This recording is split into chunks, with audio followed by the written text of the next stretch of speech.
Здравствуйте, друзья! Я Болян Сыресь. Новости из Мордовии продолжают шокировать.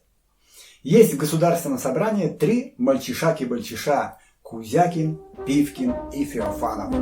Жизнь у них тяжела, не позавидуешь. Посудите сами.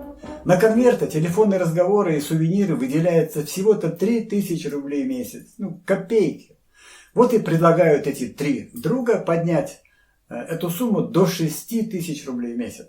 На все собрание это будет 144 тысячи рублей в месяц, а в год это 1 700 000 рублей. Кроме этого, у депутатов все-таки есть и зарплата, есть санаторно-курортная, есть отпускные, какие-то еще есть выплаты. Господа, товарищи спекулянты коммунистической идеей и светлым будущим, может вас дешевле в мавзолее содержать? В них на